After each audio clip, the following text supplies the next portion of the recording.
JEE main 2024 अप्रैल 4 के second shift में के एग्जामिनेशन पेपर को के सॉल्यूशन को डिस्कस करेंगे। फर्स्ट क्वेश्चन है एक लॉजिक गेट से, identify the logic gate given in the circuit. ये लॉजिक गेट जो है वो क्या है, नॉर गेट है, और गेट है, नैंड और एंड गेट, कौन सा गेट है। तो इसको दो तरीके से हम बनाते हैं। पहला तरीका ये है कि हम बूलियन अलजेब्रा यूज करते हैं।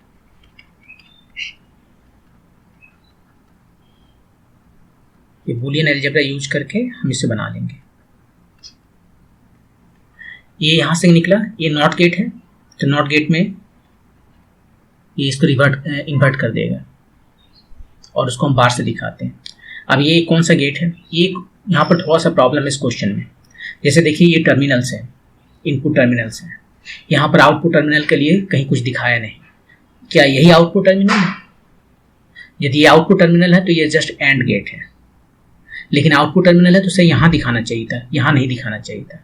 लेकिन यदि ये यहाँ पर है, क्या इसको नॉट नैंड गेट को समझ रहा है? नैंड गेट के लिए यहाँ पर एक नॉट लगा हुआ है। नॉट यूजुअली देखिए इस तरह से व्हाइट स्पेस दिखाते हैं, एक सर्किल व्हाइट सर्किल से दिखाते हैं। यहाँ पर इसको जो है इसमें व्हाइट सर्किल से नहीं दिखाया, बिल्कुल इसकी तरह दिखाया, तो लगता है कि टर्मिनल है। लेकिन यदि टर्मिनल है तो उसे यहाँ होना चाहिए। सो ये थोड़ा सा कंफ्यूजन है। हम इसे मान लेते हैं कि ये नैंड गेट है, मतलब ये नॉट है यहाँ पर, जो इसको एक्चुअली व्हाइट में होना चाहिए था वही है यहाँ पर, और फाइनल टर्मिनल जो है वाई यहाँ पर है, उसको मान के बनाते हैं।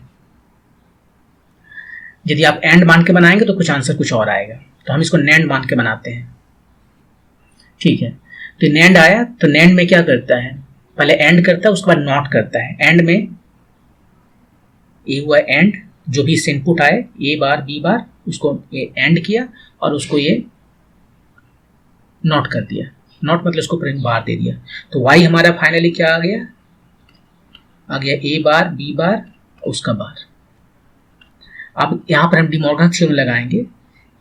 ये इसका यदि बार होता है तो क्या करते हैं, इसका बार यहाँ पर मल्टीप्लिकेशन है, डॉट है, एंड है तो उसको और करेंगे, और है तो एंड करेंगे। जैसे यहाँ पर मल्टीप्लिकेशन डॉट है ना, तो उसको प्लस कर देंगे। डॉट मतलब एंड है, उसको प्लस कर देंगे, मतलब और कर दिए। तो जो भी चीज़ यहाँ पर है वो लिखते हैं, जो भी चीज़ यहाँ पर है वो लिखते हैं, और ये दोनों के बीच में ये भी एंड है तो हम उसको और कर देते हैं, और ये जो बार है दोनों के ऊपर आएगा। तो ए बार का बार जस्ट ए, नॉट का नॉट, दो ठो नॉट आप कैंसिल कर दिया, जैसे माइनस माइनस प्लस होता है वैसे ये हो गया, और यहाँ भी माइनस माइनस प्लस जैसे होता है वैसे।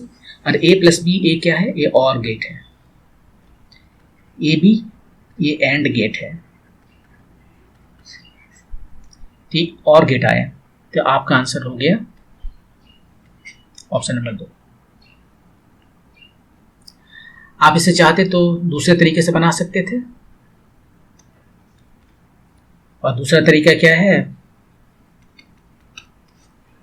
दूसरा तरीका ये है कि आप सिंपली ट्रूथ टेबल बना लें।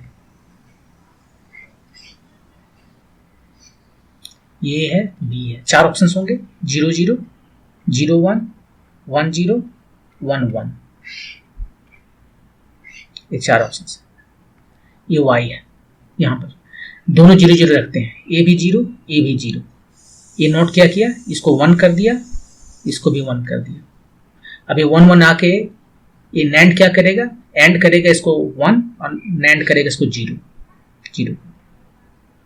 अब जो है सो 0 1 देखते हैं, ये 0 है ये 1 है, इसको भूल जाते हैं।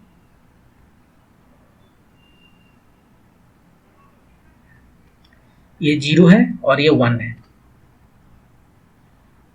वही हाल 1 0 का भी होगा, लेकिन 0 है तो ये हो गया 1, ये 1 है तो हो गया 0, और एंड इसको क्या करेगा, 1 0 का एंड कर देगा 0, और 0 का ये नैंड है, नॉट जो है सो 0 बार हो गया, ये मतलब 1, ये 1 आ गया। सिमिलरली एग्जैक्टली सेम होगा 1 0 का, एग्जैक्टली सेम है, यहाँ 1 यहाँ 0, तो वो भी वही हो गया। 1 1 का देखिए,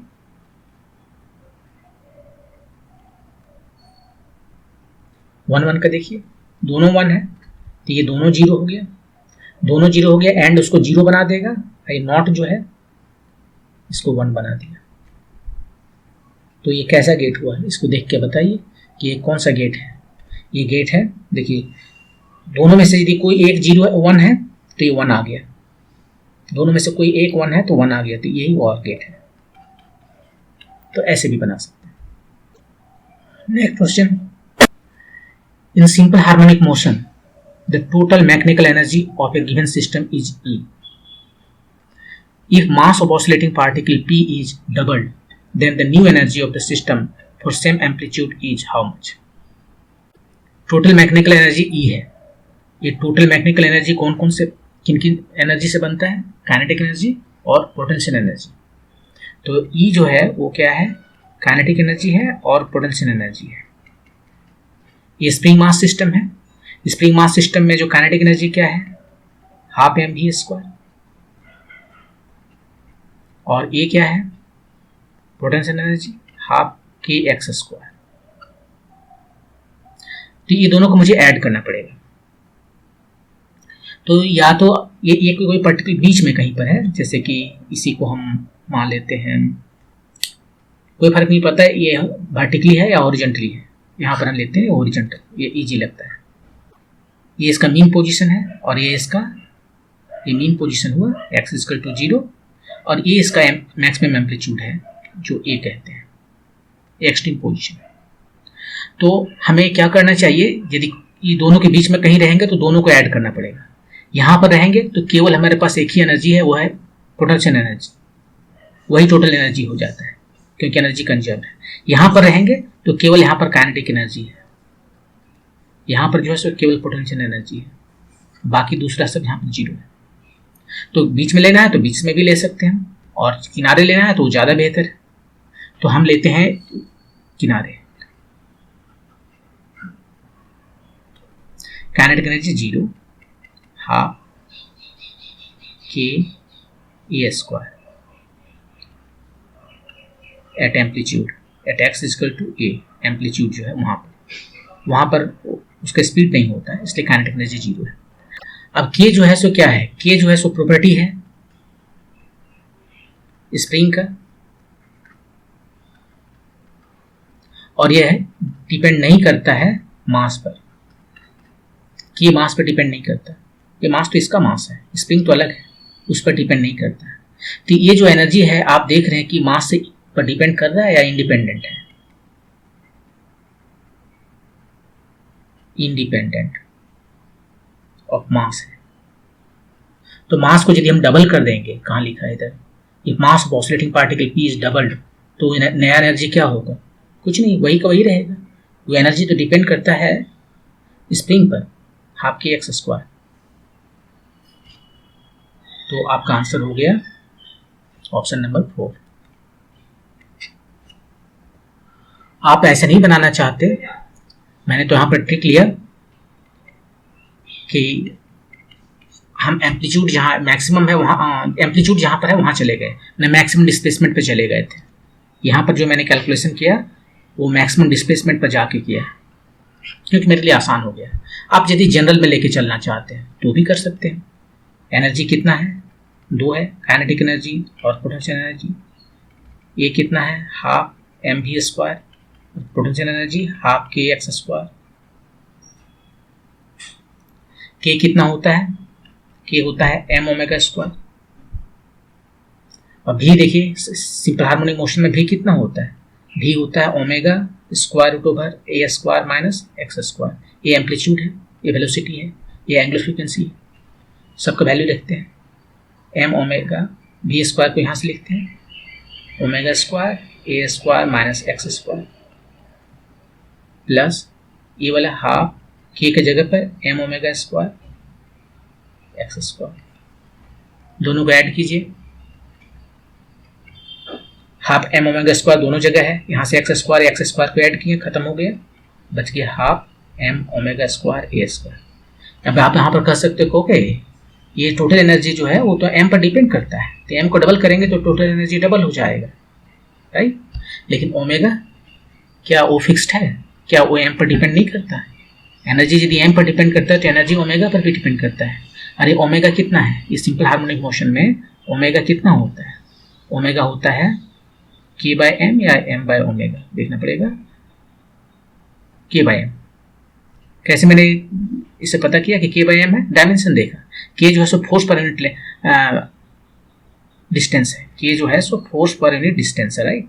तो फोर्स में क्या है, M L T minus two, तो यहाँ पर टाइम जो है वो पावर -2 है और इसके साथ जाके -1 बन गया, और इसका जो डायमेंशन है उसमें रेडियन पर सेकेंड है, ये पर सेकेंड ही तो है, बाकी सब कट जाएंगे, तो ये सही है। तो यहाँ पर उसका वैल्यू रखिए, हाफ एम ओमेगा स्क्वायर की जगह पर के बाय एम और ए स्क्वायर, एम चला गया, हाफ के ए स्क्वायर। देखिए अब के जो है सो मास पर डिपेंड नहीं करता है, के स्प्रिंग का प्रॉपर्टी है, ये तो एम्पलीट्यूड है। एक बार जहाँ पर हम ले गए राइट साइड में या लेफ्ट साइड में यहाँ से, और उसको छोड़ दिए मोशन करने के लिए, यही इसका एम्पलीट्यूड है, तो ये मास पर डिपेंड नहीं करता। तो इस तरह से आपका आंसर ऑप्शन नंबर 4 होगा। Next question, a 2 kg brick begins to slide over a surface which is inclined at an angle of 45 degree with respect to the horizontal axis. The coefficient of static friction between their surface is. ये तो बहुत ही easy question है। यहाँ बोल रहा है कि 2 kg का जो ब्लॉक है और इस पर एक इंक्लाइंड प्लेन है, एंगल यहाँ पर दिया हुआ है 45 डिग्री,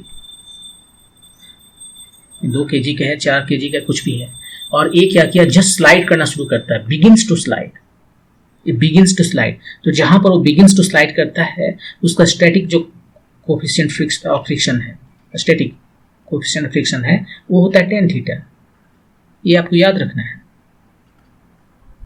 और यहाँ पर tan थीटा कितना है, 45 डिग्री, तो आंसर आ गया 1, ये हो गया आपका आंसर, ऑप्शन नंबर 4। ये कैसे आता है फॉर्मूला,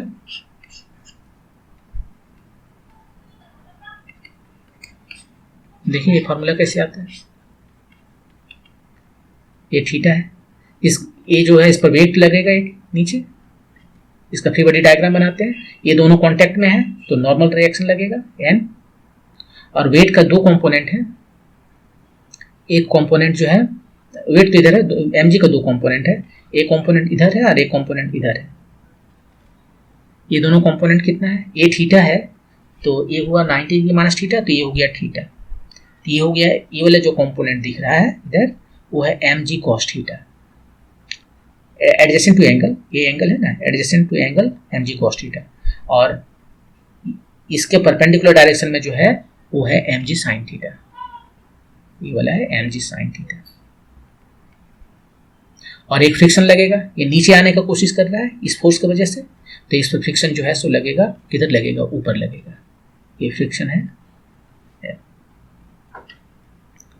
और ए एफ कितना होता है, एफ होता है म्यू एस, ये मैक्सिमम वैल्यू एफ का, यहाँ पर एफ तो ये स्टैटिक फ्रिक्शन है ना, तो स्टैटिक फ्रिक्शन जो है वो 0 और मैक्सिमम के बीच में होता है, एडजस्टेबल है, वो डिपेंड करता है कि अभी इस पर कितना फोर्स नीचे लग रहा है। यदि ये स्लाइड नहीं कर रहा है तो जितना नीचे फोर्स लग रहा है उतना ही फोर्स तो लगाएगा। मान लीजिए ये mg sin थीटा जो है सो 2 न्यूटन है, तो ये भी 2 न्यूटन लगा के रुक जाएगा, जबकि इसका मैक्सिमम वैल्यू 4 न्यूटन है, मान लेते हैं 4 न्यूटन इसका मैक्सिमम वैल्यू है, लेकिन ये 2 न्यूटन लगा रहा है तो वो भी 2 ही न्यूटन लगा के ताकि रुका रहे।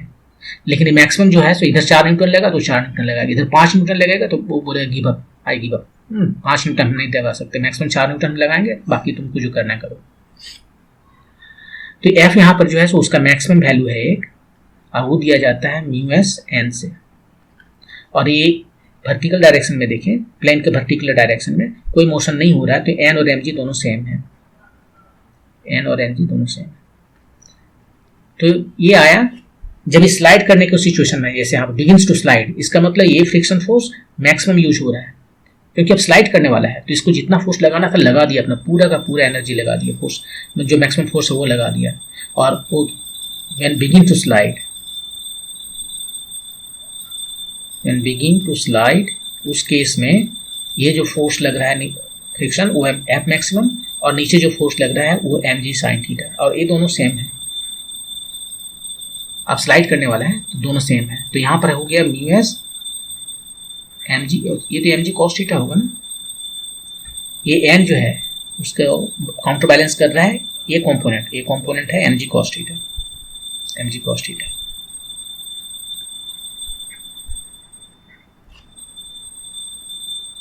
तो यहाँ से हमें मिल गया mg चला गया और म्यू एस मिल गया sine theta by cos theta, मतलब टेन थीटा।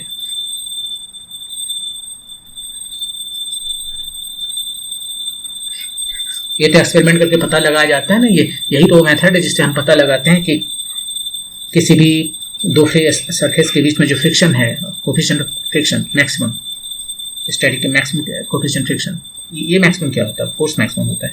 ये स्टैटिक फ्रिक्शन कोफिशिएंट जो है वो कितना होता है, उसको हम धीरे धीरे इंक्लाइन को उठाते जाते हैं, एक समय पर वो स्लाइड करना शुरू करता है, एंगल मेजर कर लेते हैं, उसका एंगल जो है टेन थीटा है म्यू एस का वैल्यू। ये तो डायरेक्ट क्वेश्चन जो है सो 12 में जैसे पूछता है 11 में उस तरह का क्वेश्चन है।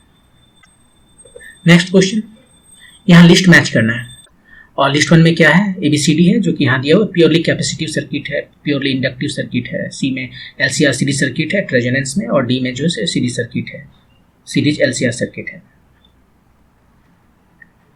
तो यहाँ लिस्ट 2 में क्या दिखा रहा है, वोल्टेज और करंट के बीच में जो है एंगल दिखा रहा है कि वोल्टेज इधर है एक्स एक्सिस में, करंट है वाई एक्सिस में, पॉजिटिव वाई एक्सिस में। ऐसा कब होता है, सबसे पहले देखिए ये हम दिखाते हैं यहाँ पर प्योर कैपेसिटिव का।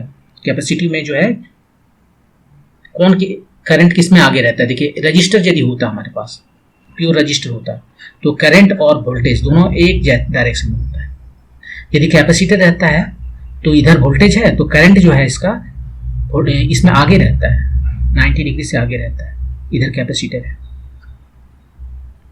कैपेसिटर का equivalent to resistance, resistance equivalent जो कैपेसिटर का है उसको एक्सी से डिनोट करते हैं और उसका वैल्यू होता है एक्सी का 1/ωc।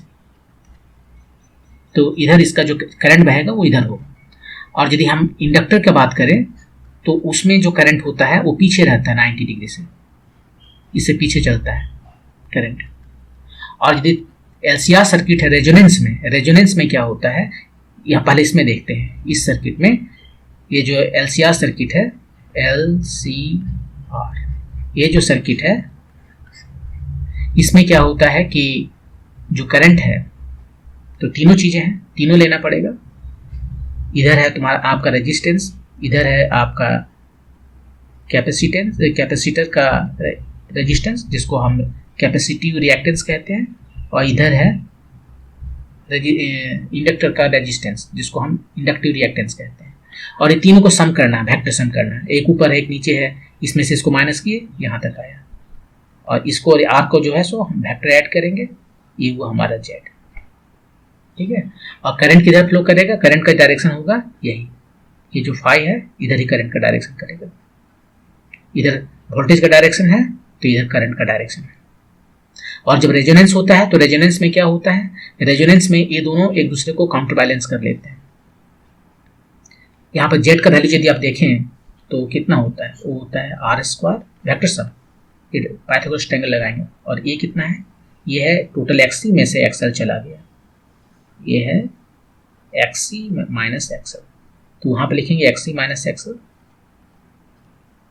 और रेजोनेंस में क्या होता है, ये दोनों सेम हो जाता है, तब जो करंट इसमें आता है, करंट जो है सो V/Z वो मैक्सिमम हो जाएगा, क्योंकि ये मिनिमम हो रहा है जेड मिनिमम कब होगा, ये तो कांस्टेंट फिक्स्ड है, ये चेंज नहीं हो सकता, जो चेंज होना है वो XC और XL हो सकता है। XC और XL ये दोनों ही ओमेगा पर डिपेंड करते हैं, देखिए XC और XL ये ओमेगा पर डिपेंड करते हैं दोनों। और ओमेगा क्या है, ओमेगा है फ्रीक्वेंसी जो हम सप्लाई कर रहे हैं, यहाँ पर जो वोल्टेज हम दे रहे हैं उसका एंगुलर फ्रीक्वेंसी ओमेगा, तो वो हम चेंज कर सकते हैं, कभी हम 50 हर्ट्ज पर दे सकते हैं, कभी 60 हर्ट्ज पर दे सकते हैं, कभी 70 हर्ट्ज पर दे सकते हैं, तो इसको हम चेंज कर सकते हैं। इसको जैसे ही चेंज करते हैं तो रेजिस्टेंस इक्विवेलेंट जो है कैपेसिटर का, जिसको हम कैपेसिटिव रिएक्टेंस कहते हैं, वो चेंज होता है, इंडक्टिव रिएक्टेंस XL वो चेंज होता है, तो XC XL ये दोनों चेंज होता है, और एक ऐसे समय आ सकता है कि ये दोनों का वैल्यू सेम हो जाए और ये 0 हो जाएगा, यही रेजोनेंस है। तो रेजोनेंस में जो है हमारे पास ये है ही नहीं, ये 0 हो गया, तो करंट किधर फ्लो करेगा, इस डायरेक्शन में, राइट, जिधर वोल्टेज है, नहीं जस्ट प्योर इंडक्टर है, प्योर इंडक्टर में करंट और वोल्टेज फेज में होते हैं, एक ही डायरेक्शन में फ्लो करते हैं, एक ही साथ फ्लो करते हैं, उसमें फेज नहीं होता है। डायरेक्शन का क्या मतलब है, फेज नहीं होता। तो यहाँ पर और यदि यही LCR सर्किट है, ये तो LCR सर्किट हो गया, रेजोनेंस भी देख लिया आपने, रेजोनेंस में जो है ये वोल्टेज है तो करंट भी उधर ही चलेगा। और LCR सर्किट में यहाँ पर दिखा है ये वोल्टेज है तो करंट कहीं इधर चलेगा। तो ये सबको देख कर हमें यहाँ इसको बताना है। तो पहला ए जो है किसके साथ जाएगा, ए जाएगा कैपेसिटर, ये इसके साथ जाएगा। यहाँ पर करंट आगे हो गया। बी में क्या है, इंडक्टर, करंट पीछे हो गया ये, ठीक है, करंट पीछे है, वोल्टेज आगे हो गया, करंट पीछे है। क्लॉकवाइज में हम देखते हैं, यहाँ पर एंटी क्लॉकवाइज में ये पॉजिटिव डायरेक्शन से, तो वोल्टेज से ये राइट गया, माइनस में गया, लेफ्ट गया, प्लस में गया, तो बी हो गया ये 4। सी क्या है, LCR series circuit at resonance, resonance पर दोनों तो एक जैसे हैं, जिधर वोल्टेज उधर ही करंट है, क्योंकि एक्सएल और एक्ससी दोनों को खत्म कर डाले ये। और डी एलसीआर सर्किट में ये वाला होंगे जो यहाँ दिखा रहे थे। तो ये आपका आंसर हो गया 1 4 2 3, 1 4 2 3, 1 4 2 3, option number 4। Question number 5, correct formula for height of A satellite from earth surface. Earth surface से कितना है हाइट सैटेलाइट का, वो बताना है, एच का वैल्यू बताना है।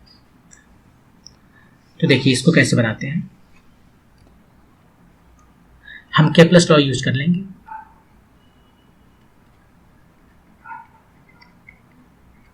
केप्लर प्लस न्यूटन्स लॉ, ये दोनों का जो कंबाइंड लॉ है उसको यूज करेंगे। केप्लर्स लॉ क्या है, केप्लर्स कहता है कि T square is proportional to R to the power 3, लेकिन न्यूटन ये जो प्रोपोर्शनलिटी कांस्टेंट है ना वो भी दे देता है। तो वो क्या है यहाँ पर, वो है T square is equal to 4 pi square by G M R cube, ये है केप्लर प्लस न्यूटन्स लॉ। और ये तब है यदि m जो है वो much bigger than small m।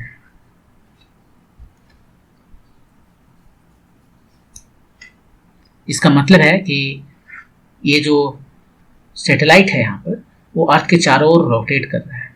Usually ये दोनों है, तो ये दोनों अपने सेंटर ऑफ मास, दोनों का जो सेंटर ऑफ मास है उसके चारों तरफ दोनों रोटेट करेगा, लेकिन सेंटर ऑफ मास बहुत क्लोज आ गया है इधर, ये धरती के अंदर ही घुस जाएगा, राइट। और उसी के चारों तरफ ये स्पिन रोटेट कर रहा है, और ये जो है सो इसको चारों ओर रोटेट कर रहा है। दोनों ही इसी पॉइंट के सेंटर ऑफ मास जो है उसके चारों ओर रोटेट कर रहा है, लेकिन चूंकि सेंटर ऑफ मास बहुत धरती के क्लोज है, क्योंकि मास धरती का बहुत ज़्यादा है, तो उसको बहुत क्लोज आ गया तो हम उसको इग्नोर कर देते हैं, वरना हमें यहाँ पर m के जगह पर m प्लस ये m लिखना पड़ता है।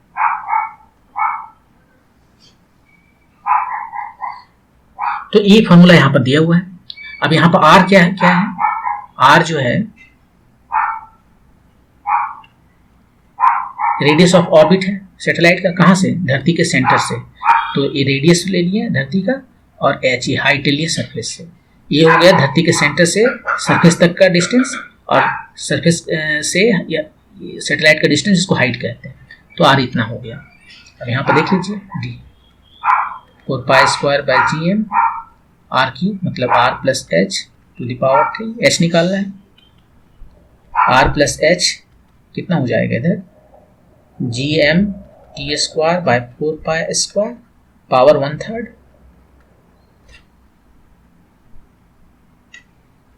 h कितना हो गया, r उधर चला जाएगा, G M T square by 4 pi square 1/3 minus r, यही आपका आंसर है। लेकिन आंसर स्मॉल जी के टर्म में दिया है। स्मॉल जी क्या है, acceleration due to gravity on the surface of the earth, यहाँ क्लियरली लिखा नहीं है, लेकिन ये स्मॉल जी है so g M by R square है, आर धरती का रेडियस है।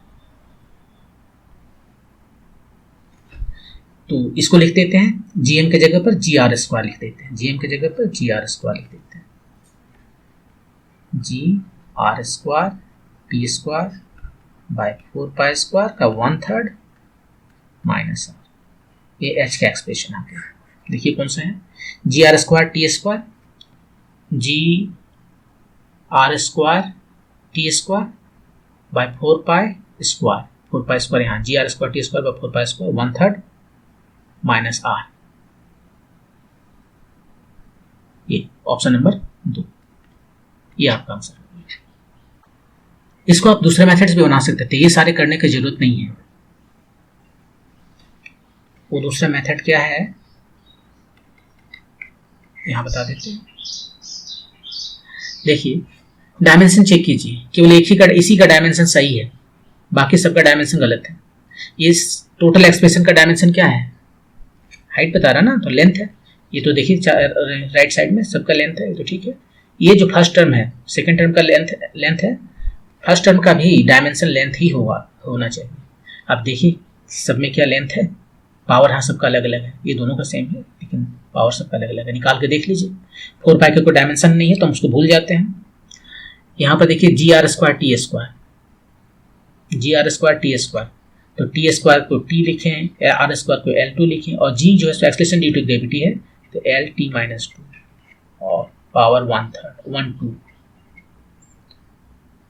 टी चला गया, L का पावर कितना है 3 और इधर है पावर हाफ, ये L लेंथ नहीं आया तो ये गलत होगा। इसका देख लेते हैं, g R square T square, ये तो टी स्क्वायर ठीक है, आर स्क्वायर मतलब लेंथ स्क्वायर, लेंथ 2, लेंथ का डायमेंशन 2, जी मतलब LT-2 पावर 1/3, टी यहां से चला गया, L3 पावर 1/3, इसका मतलब ये आया L, ये सही है।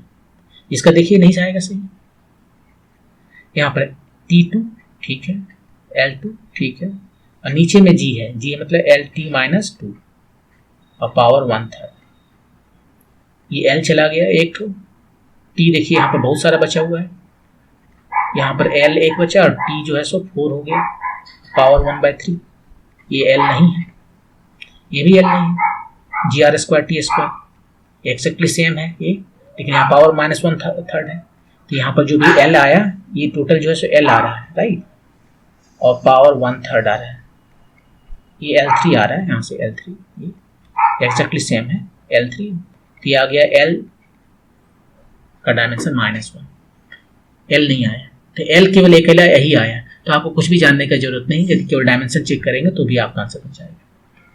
ओके, मूव करते हैं नेक्स्ट क्वेश्चन पे। Which of the diode circuits shows circuit correct biasing used for the measurement of dynamic resistance of PN junction diode? ये आरपी निकालना जा रहा है, आरपी मतलब कि डायनेमिक रेजिस्टेंस ऑफ डायोड। वो कैसे निकालेंगे, रेजिस्टेंस निकालने के लिए उसमें करंट फ्लो करना जरूरी है, राइट, तभी हम उसका रेजिस्टेंस निकाल सकते हैं। तो करंट को फ्लो का होना चाहिए, और करंट कब फ्लो करेगा डायोड में, करंट तभी फ्लो करेगा जब वो फॉरवर्ड बायस्ड रहेगा। यदि वो रिवर्स बायस है तब उसमें करंट फ्लो नहीं करेगा, फॉरवर्ड बायस है तो देखिए इसमें से चारों में से कौन फॉरवर्ड बायस है, उसी में करंट फ्लो करेगा और उसी में हम जो है डायनेमिक रेजिस्टेंस मेजर कर सकते हैं। तो यहाँ पर देखिए इसका वोल्टेज ये जो है हायर पोटेंशियल पर होना चाहिए, ये जो इसको हायर पोटेंशियल पर, इसको लोअर पोटेंशियल पर होना चाहिए फॉरवर्ड बायस के लिए, तो बस यही चेक करना है। यहाँ पर देखिए इसका कितना पोटेंशियल है, इसका जो है सो -5 वोल्ट, ये लोअर पोटेंशियल, ये देखिए 0 पर है, यहाँ पर ग्राउंड है मतलब ये 0 है, और इधर जो है सो ये क्या 0 से ज़्यादा है, नहीं है, तो ये नहीं चलेगा। यहाँ पर देखिए ये 0 पोटेंशियल है, इधर ये ग्राउंड में है मतलब 0 पोटेंशियल है, ये +5 है, ये 5 वोल्ट यहाँ पर है, तो ये 5 वोल्ट यहाँ पर है, तो 5 वोल्ट यहाँ पर है, यहाँ पर कट गया कुछ लेकिन यहाँ 5 वोल्ट तो है, तो 5 वोल्ट और ये 0 वोल्ट, ये फॉरवर्ड बायस्ड हो गया, यही है। इसमें देखिए यहाँ पर ये देखिए इधर एक सीधे जाकर ग्राउंड में गया, राइट, तो यहाँ पर जो पोटेंशियल है वो कितना है 0, क्योंकि ग्राउंड में है, और यहाँ पर जो है सो माइनस है, ये माइनस में है, तो ये फॉरवर्ड नहीं, ये रिवर्स बायस हो गया।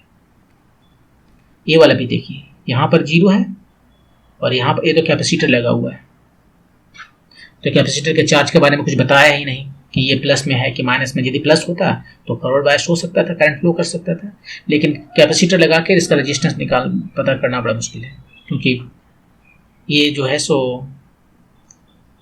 ऑसिलेट करने लगेगा। एनीवे, तो यहाँ पर सबसे इजी हमें यही मिल गया कि यही फॉरवर्ड बायस्ड है, तो यही हमारा आपका आंसर है, ऑप्शन नंबर 2।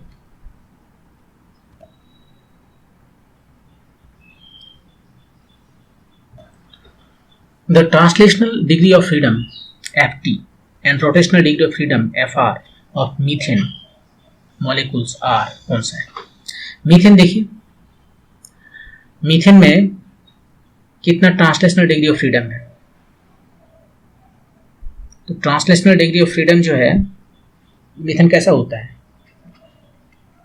इस तरह से होता है, ये एक्स एक्सिस में, वाई एक्सिस में और जेड एक्सिस में। क्या ट्रांसलेट कर सकता है? क्यों नहीं कर सकता है। एक्स एक्सिस में जाएगा, वाई एक्सिस में जाएगा, जेड एक्सिस में जाएगा, सब मिल के जाएगा साथ में, कोई प्रॉब्लम नहीं। तो 3 तो ट्रांसलेशनल डिग्री ऑफ फ्रीडम इसका हो गया। अब रोटेशनल, रोटेट करना है, कितना डायरेक्शन में रोटेट कर सकता है? देखिए, इसको हम एक्स मान लेते हैं, इसको वाई मान लेते हैं और इसको ऊपर में जेड चला गया, राइट। ये जेड जो है ये जेड है। एक्स में रोटेट कर सकता है? क्यों नहीं कर सकता है। ये एच इधर जाएगा, ऐसे घूमने लगेगा। वाई में रोटेट कर सकता है?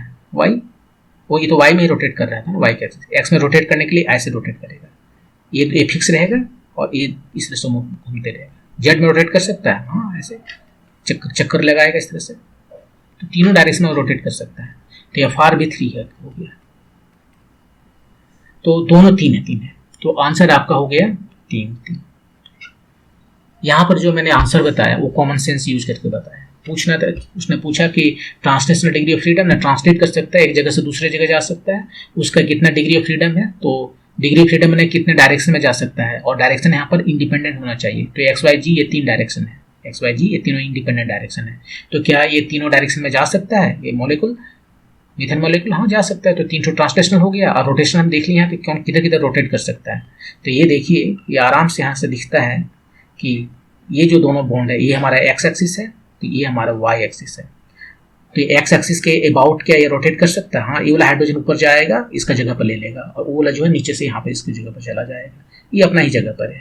तो ये एक्स एक्सिस में रोटेट कर रहा है। वाई एक्सिस में रोटेट करने के लिए ये दोनों फिक्स रहेगा, ये इधर से उठ के जाएगा, इसके पास पहुंच जाएगा, और ये वाला इसके पास आ जाएगा। तो ये वाई एक्सिस में रोटेट कर रहा है। जेड एक्सिस में, ये जिस प्लेन में है उसके परपेंडिकुलर डायरेक्शन में जेड एक्सिस है, राइट। तो उस प्लेन में से रोटेट करना है, इधर से ये रोटेट कर रहा है। तो तीनों डायरेक्शन में रोटेट कर रहा है। तो यहाँ जस्ट कॉमन सेंस यूज किए और हम बता दिए कि 3 ट्रांसलेशनल डिग्री फ्रीडम है और 3 रोटेशनल डिग्री फ्रीडम। लेकिन कुछ यही सब कॉमन सेंस यूज करके कुछ नियम बना लिए गए हैं जिसको हम लोग किताबों में पढ़ते हैं, राइट। तो वो क्या है?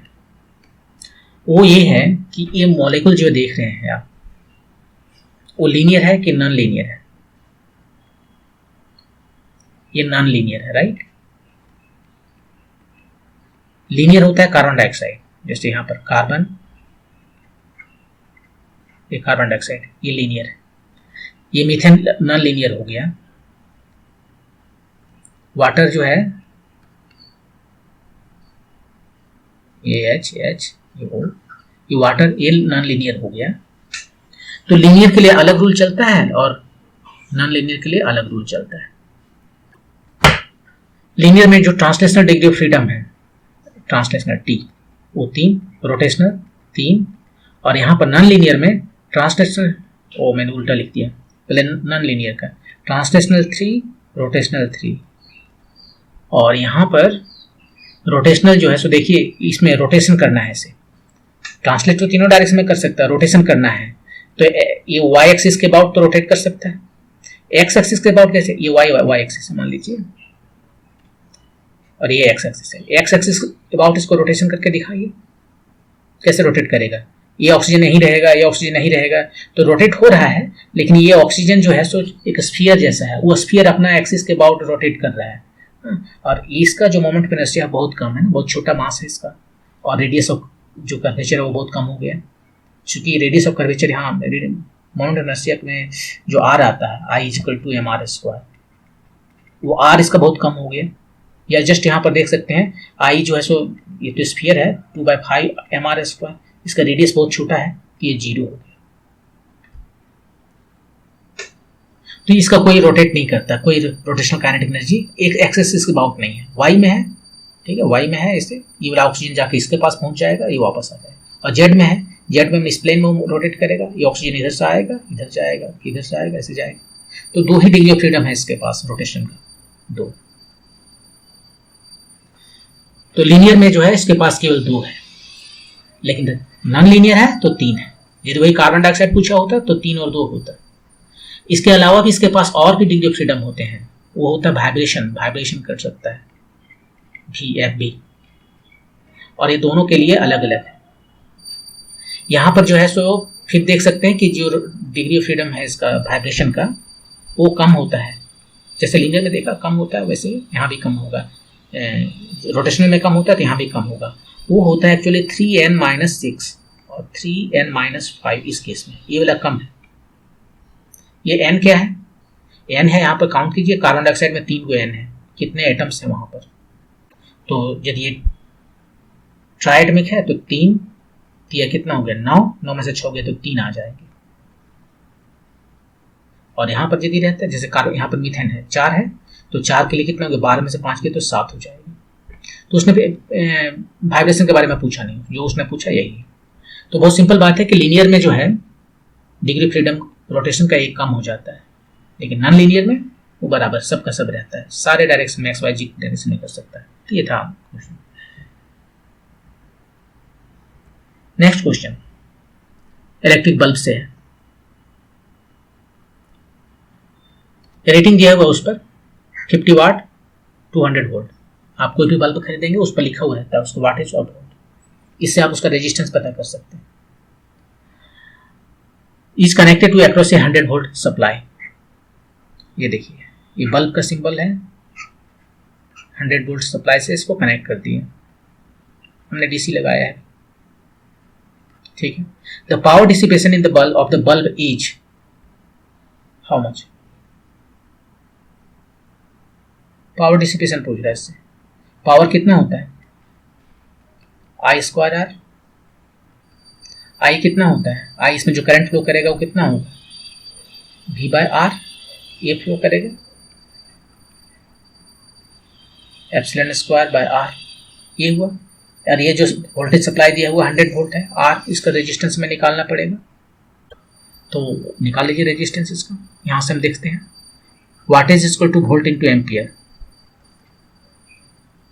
वाट के लिए जो है पावर जो होता है वोल्ट इंटू एम्पियर होता है, और यहाँ से वाटेज कितना दिया है इसका रेटिंग देख रहे हैं, यहाँ पर रेटिंग जो है सो देख रहे हैं 50 वाट 200 वोल्ट। तो वाटेज कितना है 50, वोल्ट कितना है 200। आई को फिर लिख सकते हैं V/R, तो R यहाँ से आ गया हमारा 200, V की जगह पर फिर 200/50, 4 800 V²/R, R equal to V², V² में 200/10 200/हाँ 800 ओम आया, उसको यहाँ पर सब्स्टिट्यूट कीजिए। 800 कितना आया, ये 100 टाइम्स 100/800,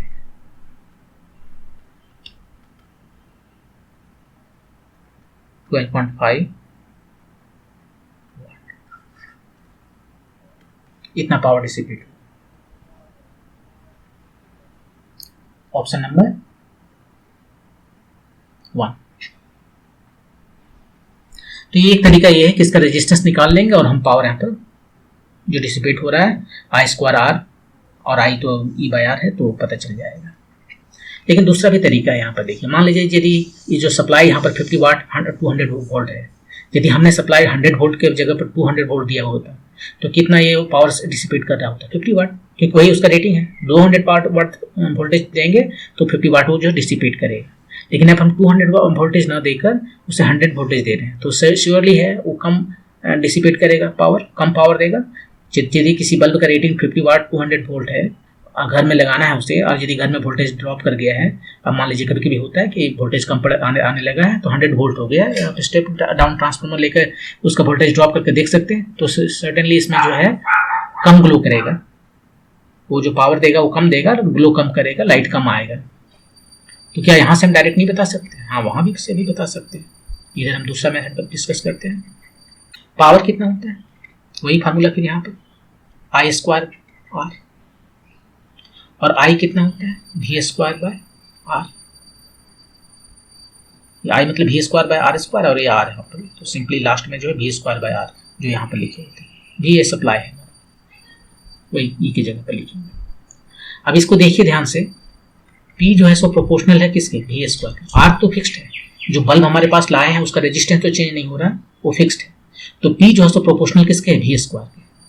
V जो है सो क्या है, सप्लाई वोल्टेज है, सप्लाई वोल्टेज, जो वोल्टेज हम उसको घर में दे रहे हैं। तो ये पावर जो है सो V स्क्वायर के प्रोपोर्शनल होगा। क्या है कि पावर जो है सो प्रोपोर्शनल है V स्क्वायर के। तो दो केसेस में हम रेशियो निकालना है। तो पहला केस में पावर P1 है, दूसरा केस में पावर P2 है। रेशियो निकालेंगे तो कांस्टेंट कट जाएगा। पहला केस में सप्लाई V1 स्क्वायर है, दूसरा केस में सप्लाई V2 स्क्वायर है। यहां से निकाल लीजिए। अब पहला केस जो है यहाँ जो रेटिंग दिया है वो ले लेते हैं। पावर कितना है 50, सप्लाई कितना दिया 200 स्क्वायर। दूसरा केस में पावर कितना हमसे पूछा गया, सप्लाई कितने दिया, उसने 100 दिया। तो P2 कितना आया, ये आया 50 टाइम्स 100 by 200 का स्क्वायर। तो 50/4 12.5 वाट ऐसे बना सकते हैं। तो दो तरीका है, आप इसका रेजिस्टेंस निकाल लीजिए और उसके बाद बनाइए। ये लंबा थोड़ा कैलकुलेशन होगा, लेकिन यहाँ पर यदि हमें केवल पावर से पूछा गया है तो हम देख रहे हैं कि रेजिस्टेंस तो फिक्स है, तो हम जस्ट ये यूज करते हैं कि पावर जो है V स्क्वायर के प्रोपोर्शनल है। और यहाँ से हमें दो केसेस, एक रेटिंग का केस है, एक जो है ये वाला रेटिंग का केस है, जो बल्ब में रेटिंग है। 200 वोल्ट दोगे तो हम 50 वाट मिलेगा, 100 देंगे तो कितना मिलेगा P2, यहां से निकल जाएगा। नेक्स्ट क्वेश्चन,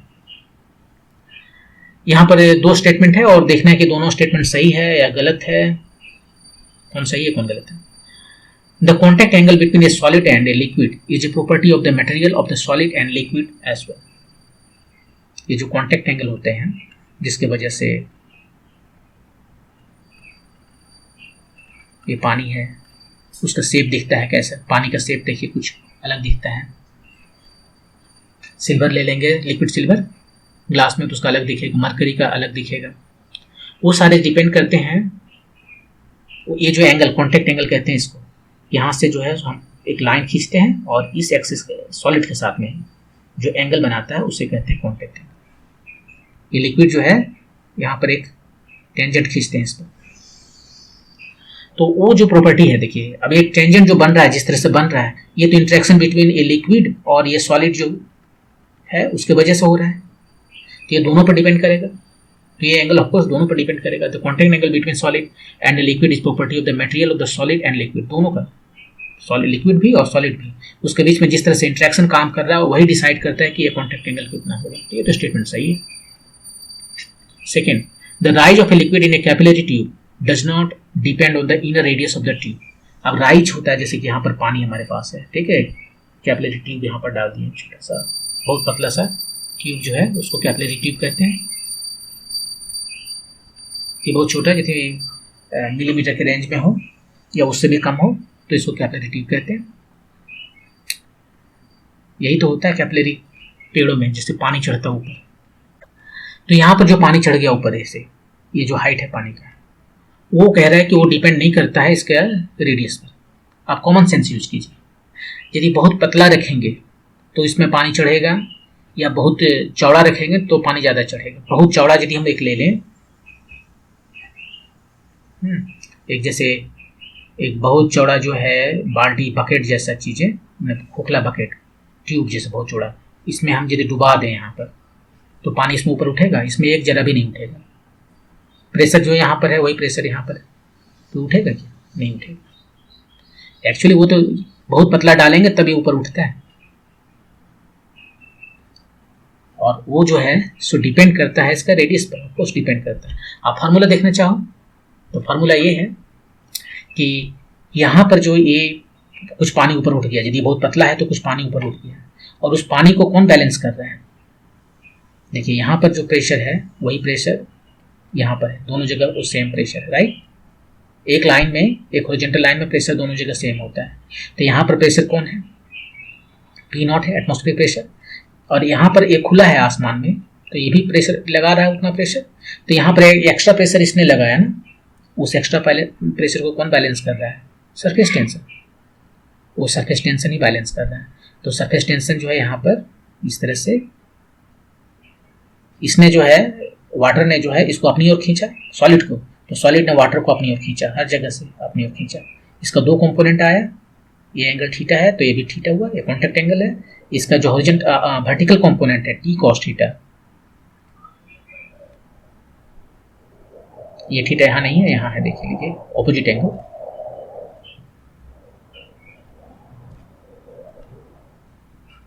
ये लाइन इधर से गया और ये लाइन इधर से गया, ये वाला एंगल है तो T cos theta.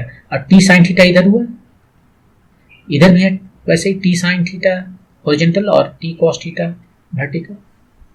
T cos sine theta balance कर लिया और टी कॉस थीटा हर एक पॉइंट पर T sine theta T cos theta. और कितना पॉइंट्स है हर एक जगह पे, वो है 2 पाई आर, कि जिसका रेडियस आर है तो 2 पाई आर। तो इतना फोर्स जो है सो ऊपर लग रहा है, ये जो है सो टेंशन फोर्स है, ये ऊपर लग रहा है। और ये बैलेंस कर रहा है वेट को, वेट नीचे लग रहा है। तो यहां से आपको हाइट पता चल जाएगा ये कि कितना हाइट है। देख लीजिए यहाँ पर टी कॉस थीटा टाइम्स 2 पाई आर एम जी। एम मास कितना है, इतना जो मास दिख रहा है मास, हम ऊपर वाला मेनिस्कस भूल जाते हैं। यदि यहाँ पर हाइट के बराबर मास देखें तो वॉल्यूम जो है सो पाई आर स्क्वायर एच, ये सिलेंडर जैसा हो गया पाई आर स्क्वायर एच, और उसका रेडियस डेंसिटी ये मास हो गया। और जी अब यहाँ से एच निकाल लीजिए, एच कितना आ गया, पाई तो चला गया, एक तो आर भी चला गया, एच आ गया 2t cos theta by R rho g, ये आ गया विदाउट ये करेक्शन का, जो मेनिस्कस का करेक्शन है उसको छोड़ के 2t cos theta by R rho g. देखिए वो आर पर डिपेंड करता है, हाँ वो आर पर डिपेंड करता है। और दूसरा चीज पर डिपेंड करता है, क्या है वो, उसका लिक्विड का डेंसिटी पर डिपेंड करता है। और मेन इंपॉर्टेंट है ये टी पर डिपेंड करता है, थीटा पर भी डिपेंड करता है। ये कॉस थीटा, जिसका थीटा बहुत कम होगा कॉस थीटा ज़्यादा होगा। पानी के लिए जो है पानी और ग्लास के बीच में ये थीटा 0 डिग्री है, तो वहाँ पर पानी बहुत ज़्यादा उठेगा ग्लास में। लेकिन पानी को यदि मेटल वाला ग्लास आप लेंगे, स्टील ग्लास में लेंगे, तो उसमें उतना नहीं उठेगा, क्योंकि वहाँ पर ये थीटा जो है 0 डिग्री नहीं होता, कुछ और होता है। लेकिन ग्लास में ये 0 डिग्री होने की वजह से बहुत ऊपर उठेगा। अब यदि देखिए यहीं पर h जो है सो प्रोपोर्शनल है 1 बाय आर के। आर को यदि हम बढ़ा देंगे, जैसे यहाँ पर बहुत बड़ा कर दिया आर को बड़ा, ये जो रेडियस है इस ट्यूब का वो बहुत ज़्यादा कर दिए, तो हाइट जो है सो बहुत कम हो जाएगा। ये इन्वर्सली प्रोपोर्शनल बनता है, तो इसमें जो पानी उठेगा बहुत कम होगा। तो ये उस पर भी डिपेंड करता है, तो इसने ये गलत कहा कि वो डिपेंड नहीं करता। Rise of liquid of Kaveri tube does not depend on the inner radius of the tube, ये गलत है स्टेटमेंट। तो देखिए फर्स्ट सही, सेकंड गलत। 1 is true but statement 2 is false. Option number 3. Next question. The magnetic moment of a bar magnet is 0.5 ampere meter square. इसको mu से denote करते हैं 0.5 ampere metre square magnetic moment को। It is suspended in uniform magnetic field B से denote करते हैं magnetic field को 8 times 10⁻². The work done is rotating it from the most stable to most unstable position.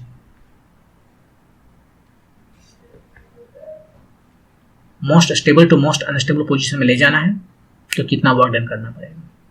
अब most stable position कौन सा है, जहां पर एनर्जी जो है सो लोवेस्ट है, और अनस्टेबल एनर्जी जो है सो हाईएस्ट है। एनर्जी कितना होता है, एनर्जी होता है -μ डॉट बी, मतलब -μ b cos थीटा। ये हाईएस्ट कब है, मैक्सिमम। थीटा कितना पर होता है, ये मैक्सिमम कब होगा, देखिए ये मैक्सिमम कब होगा, यदि थीटा 0 रखते हैं तो -μ भी आया, यहां पर उसको मिनिमम कहते हैं। मिनिमम कितना होगा, जब थीटा 0 डिग्री हो जाएगा तो ये -μ भी हो जाएगा, ये मिनिमम है। और मैक्सिमम जब एक थीटा 180 डिग्री हो जाएगा तो cos 180 डिग्री कितना हो गया, -1 और माइनस, तो +μ भी, थीटा इक्वल टू 180 डिग्री पर। तो ये हो गया मोस्ट अनस्टेबल।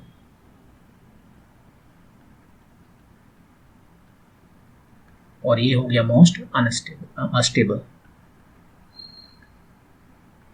तो हमें ले जाना है थीटा, कहाँ से ले जाना है? स्टेबल। स्टेबल मतलब कि 0 डिग्री से, 0 डिग्री से 180 डिग्री में हमें ले जाना है।